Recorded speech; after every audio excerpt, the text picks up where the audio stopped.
May nangyari pong hindi namin inaasahan mga tol. Na-ambush po kami. Hindi ko alam kung buhay pa sila Kuya Mikoy, ng Pinuno, Elejano. Pagkakaalam ko mga tol, na-ambush kami at nagkahiwa-hiwalay. Pero bigla ako mga tol na may natamaan sa amin. Kasi gabi kami na-ambush mga tol. What's up tol? Isang mapagpalang araw po sa ating lahat. Lalong-lalo na po sa mga solid na taga-subaybay po namin, no? Sa mga nanonood po ng aming video, sa mga nagpapatuloy po na sumusuporta. Maraming salamat po sa inyong lahat mga tol. Hindi po namin masuklian yung kabutihan na ibinibigay niyo sa amin, no? Yung panonood at nagbibigay suporta po sa amin. Kayo po yung nagbigay lakas po sa amin mga tol. Lamok po. So yung mga tol, kung napapansin nyo, wala akong kasama. May nangyari pong hindi namin inaasahan mga tol. Na-ambush po kami. Hindi ko alam kung buhay pa sila Kuya Mikoy, ng Pinuno, Elejano. Pagkakaalam ko mga tol, na-ambush kami at nagkahiwa-hiwalay. Pero bigla ako mga tol na may natamaan sa amin. Kasi gabi kami na-ambush mga tol. Kagabi hinahanap ko sila, hindi ko nakita. Pero may naririnig akong boses. Hinahanap ako. Pero habang sinusundan ko yung boses, mas lumalayo yung boses na sinusundan ko mga tol. Parang hinahabol siguro siya. Pasensyahan nyo na mga tol, hindi kami nakapag-video. Hindi kasi namin inaasahan yung pangyayari. Kumbaga yung pag-ambush na sa amin nun, nagpahinga kami.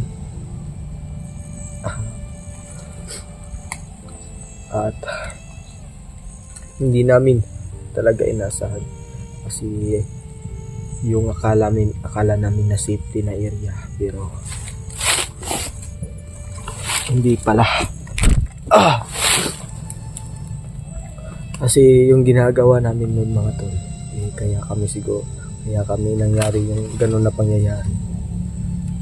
Nagplano po kaming lahat mga tol. Hindi po namin namalayan na habang nagpaplano po kami ay may mga kalaban na palang kamasid at 3D na po sa pagano.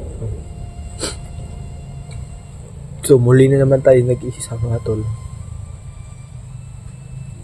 So buti na lang matatag tayo. Ang iniiyakan ko lang baka ano mangyari sa kanila. Kasi nasa talaga, sobrang daming bala. Sobrang dami. Ilan yun sila nag-ambush sa amin. Halos hindi na. Kasi kapag nagkaiba kami ng direksyon ng takbuhan. Kaya ayun, hindi kami nagkita. Kasi gabi na din mga tol. Hindi ko alam.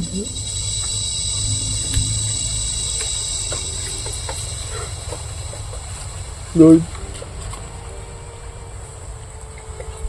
masakit man pero sana buhay pa sila.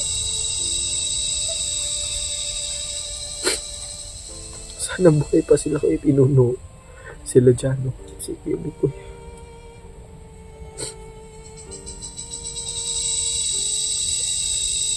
Kanina pa ako dito naghihintay na baka darating sila o baka may naghahanap sa atin.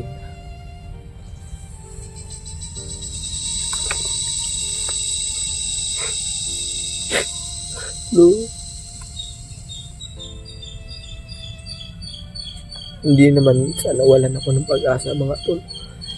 Pero kagabi kasi parang may natamaan talaga. Kakaiwalay na naman kami.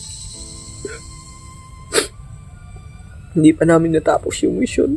May nangyaring hindi na naman inaasahan.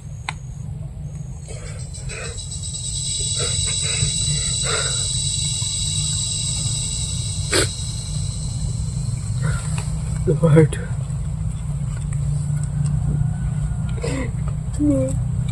Bakit ka dito?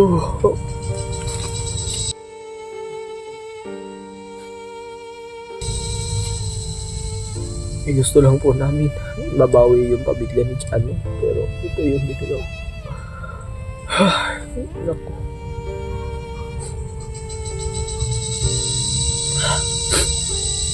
Oo. Kung ano man yung plano mo, Lord, tatanggapin ko. Haharapin ko. Kasi hindi mo bibigyan ng hakbang na hindi ko kaya. Haharapin ko kung ano man yan. Mga tol, pagpasensyahan nyo na. Kanina pa talaga ako nang iyak dito kanina. Kasi sila ko pinuno, hindi pa namin nakita. Hindi pa. Kagabi ko lang narinig yung boses nila, pero mga isang oras din yun. Putukan, grabe yung putukan.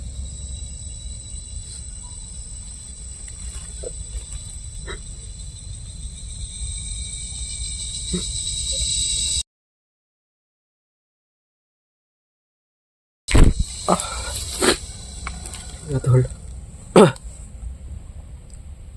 Problema na naman to.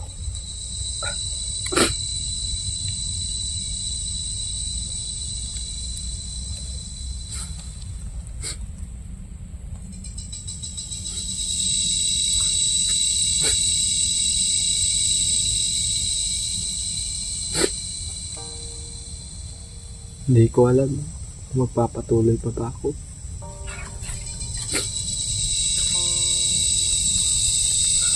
Kung mawawalan ako ng kasama, mga tol. Hindi ko alam yung gagawin ko. Hindi ko alam magpapatuloy pa ba ako sa buhay. Kasi ang sakit, mga tol. Ang sakit mawalan ng kaibigan, kasamahan, mga tol.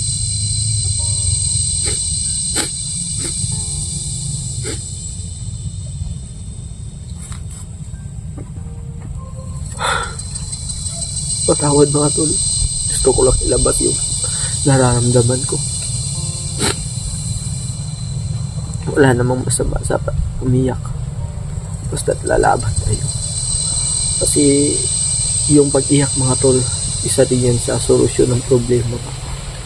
Parang gumagaan yung pakiramdam natin. Gumagaan yung isip at damdamin natin, mga tol. Panandali ang solusyon, mga tol. Yung pag-iyak. Pero hindi natin maiwasan, mga tol, na umiyak talaga. Kahit mga kasamahan natin, iniiyak din naman sila. Sila Kuya Mikoy, sila Kuya Pinuno. May puso rin tayo, mga tol. Kahit gano'n natin kaastig, katapang. Pero yung puso natin, mga tol, may puso mamon tayo. Umiiyak din tayo, mga tol. Kahit ikaw yung pinakamatapang sa pamilya niyo. Pero pag nawalan kayo ng isa sa pamilya, iiyak kayo. Dahil mahal mo ang isang tao, kaya nagagawa mo umiyak. Dahil din, hindi ko alam bakit umiiyak kayo kapag nasasaktan, mga tol. Huwag hindi na natin kaya.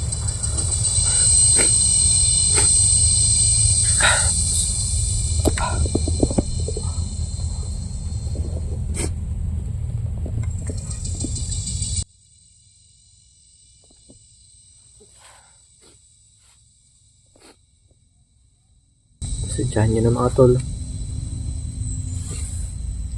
Magpapatuloy pa din tayo po sa ating mission. Sana po, mga tol, suportahan nyo pa rin ako, no? Sa mga gagawin kong hakbang, sa mga plano ko.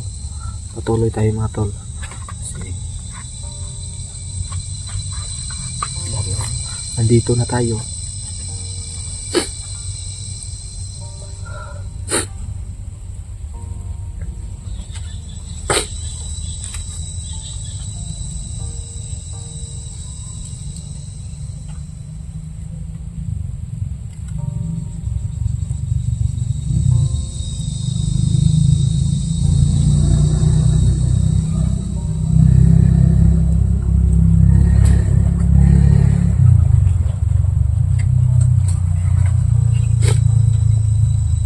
Naisip ko gabi mga tol, kung sana ako yung nagbantay.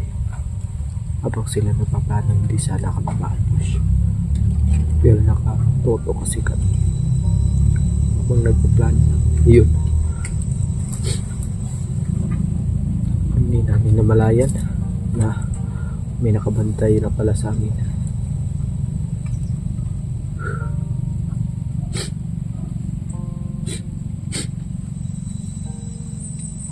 Kung ganun pa man mga tol, hindi tayo susuko. Kung ano yung nakita nyo sa akin, ganun pa din tayo ngayon. Yung pag-iyak natin, solusyon natin yun para gumaan yung pakiramdam natin. Panandali ang solusyon mga tol. Huwag tayo mawala ng pag-asa. Kung sana buhay pa sila kay Pinuno, sana maka-upload pa sila.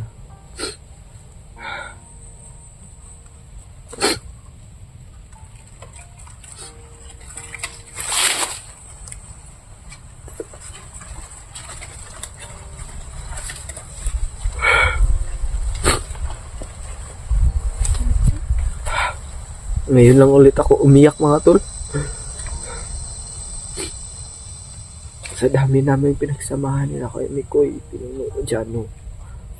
Hindi maiwasan na baka anong nangyari sa kanila. Lord, palakasin niyo po ako, Lord. Sana yung mga samahan ko, huwag mo silang pababayaan. Sana safe sila. Sana buhay pa sila. Si Mikoy, sana buhay pa. Mga samahan ko, matulwa po sila. Huwag niyo po silang pabayaan.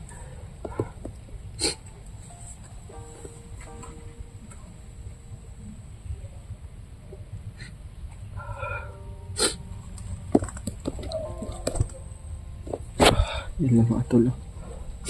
Magpapatuloy na tayo. Hindi natin patatagalin.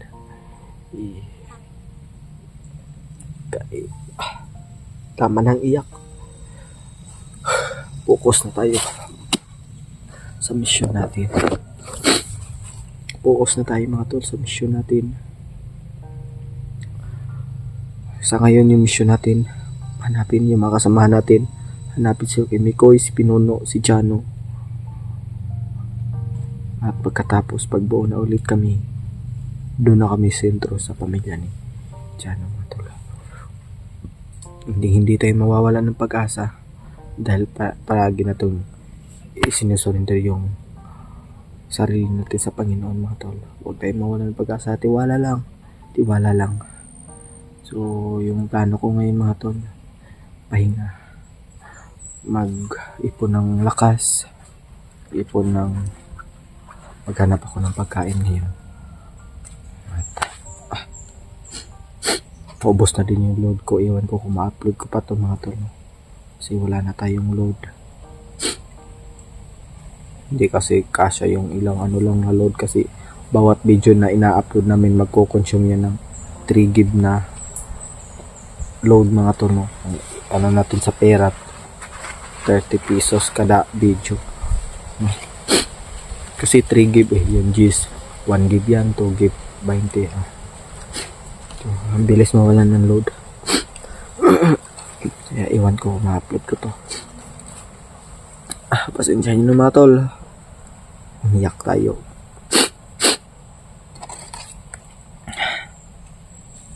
Pinalabas lang po natin yung sama ng loob, kalungkutan, at pag-aalala sa ating kasamahan. No?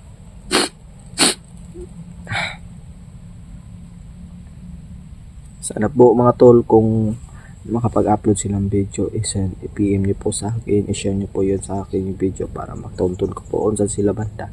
Po ang hirap din po hanapin yung kasama natin dito kasi sobrang laki ng area na to ay hindi natin alam kung saan sila ngayon kasi ang laki ng bira-bira, ang daming kalaban. So ang sa atin mga tol, mag-ingat tayo at huwag mo ng pag-asa at magpakatatag tayo. Lakasan natin yung loob mga tol, at dahil nandyan kayo, mas be positive din tayo. Bigla mo Oh, yun lang mga tol. Tara. Patuloy tayo sa inyo.